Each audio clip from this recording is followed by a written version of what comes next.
Hello folks, welcome back to another HB Gaming Game Link video. I am very excited today because I get to have a quick little unboxing video of something that I'm very passionate about. What am I talking about? Today we're going to be ripping off the tabs, opening up the cardboard and checking out a little way to keep all of the things secret. What am I talking about? I am talking about the D&D 2024 Dungeon Master screen. Let's take a look.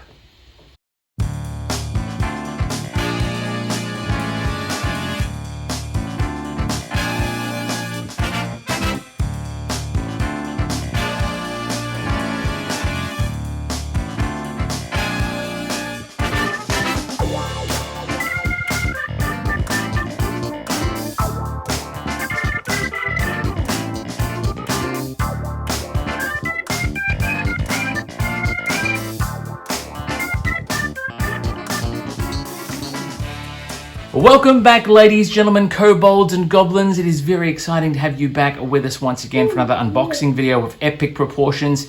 Today, as I said in the tease, we're looking at the Dungeon Master screen for 2024. I'm interested to see how this relates to the previous iterations. Obviously, as a collector, I have quite a few of these, but the 2024 one obviously will have all the 2024 rules and reference materials in it, I hope.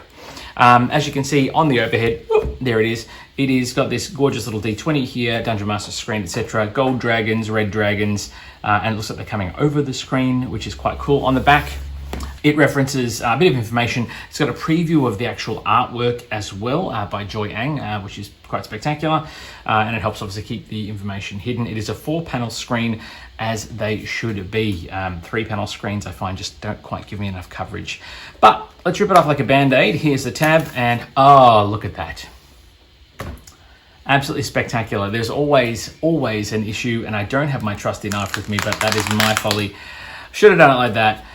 It opens up, and here we go, taking that one out. Is there another liner in there as well? Just making sure there's no other secrets in there. I'm going to put that one to the side. I do like this as a bit of a slipcase situation. There's a screen on the back there as well, and then as you open her up, it's like a little wallet for the screen to keep it safe, keep it protected, which is quite nice. I kind of dig that. I will do a video about 2024 rules. Obviously, Player's Handbook and the DMG have just come out. Monster Manual's not due till next year. Monster Manual is superfluous. The basic core rules are in those first 2 editions. And while I do want to do some coverage on it, I'm a bit angry with Hasbro Wizards of the Coast, particularly being part of the APAC region. For those of you who've seen our social media posts, APAC, Australia, New Zealand, Oceania got screwed over in a big way in terms of quantities of the hobby store covers, but I'll talk about that in another video. This is about the screen, so let's take a look. We've taken it out of here. Oh, it's very nice slide. I like it. This is one of the screens there. We'll pop that, or not one of these screens, one of the panels. I will try and get close-ups of all the panels as well in flyover, but at least on the overhead you can sort of see what's going on. This is a nice. I'm a bit. I mean, I know they'll probably do another additional version of this with foil, etc., because that's what they do. They're looking to make money. But in this instance, I think it would have been nice to have this and that same foil. Yeah, I just think that as a foil would have been a nice touch. But these are the 2 outer panels here. You've got gold dragons there, the new dragon style, which is actually look more like a bronze dragon maybe.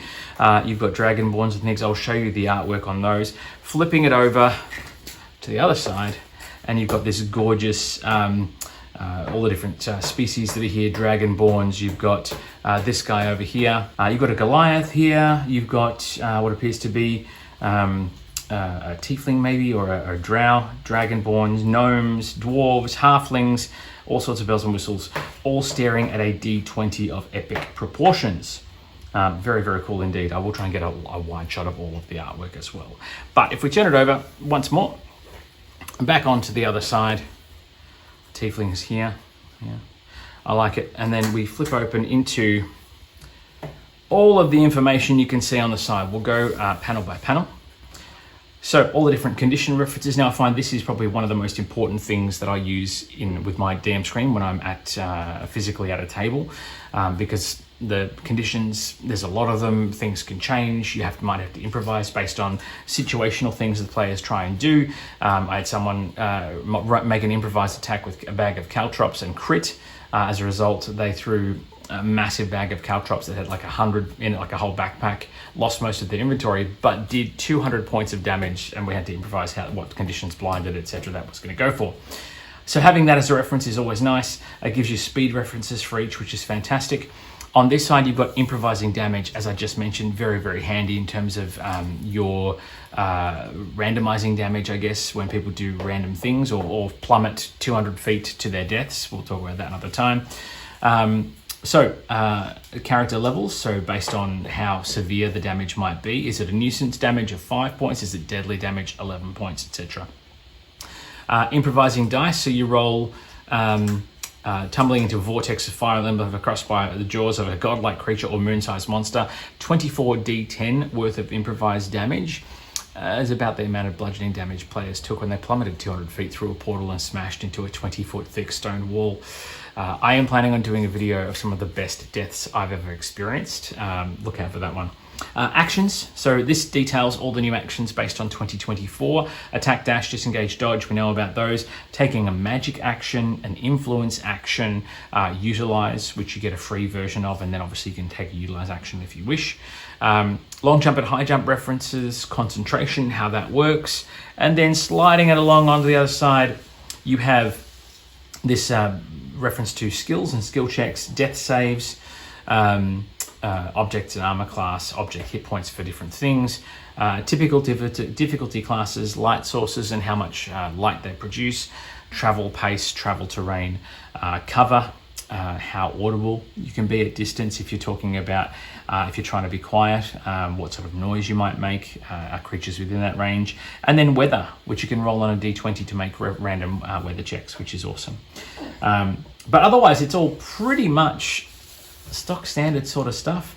Obviously it references all of the 2024 rules rather than 2014 rules. At a glance, it gives you a lot of information up front. I do like the little Bastion reference here, which obviously is something the DMG has brought in, and I'm very pumped for those. The little artwork nooks here where they had a bit of space. I would have liked it to be stats and details all the way through. I think there's still a bit of space they could have utilized here. Looking at, the castle illustration is nice, but there's other materials, other things here. Potion references, for example, healing potion, greater healing potions, etc.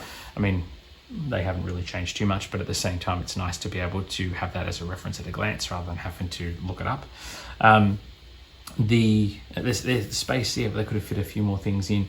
But as a product, if you haven't got a DM screen yet, it's not a bad option. I mean, it looks nice, the artwork's nice, the slipcase is cool.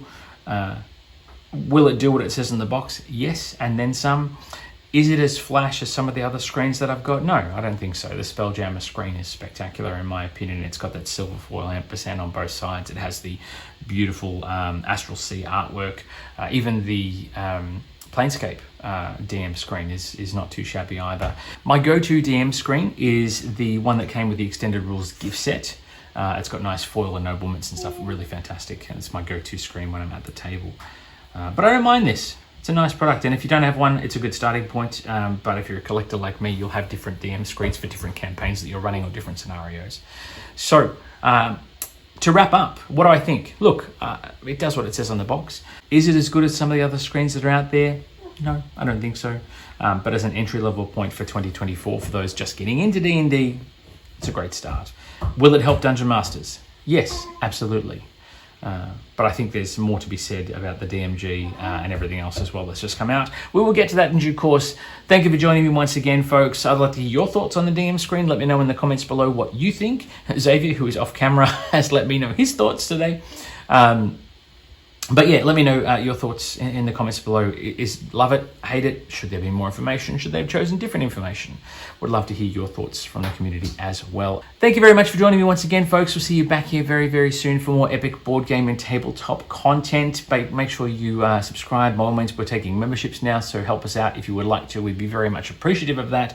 At the same time, folks, let me know your thoughts. As I mentioned before, get out there, play more games. Let me know your epic D&D stories. I love reading about chaos in the community. And we'll see you back here very soon for more epic content. Until then, though, it is bye for now.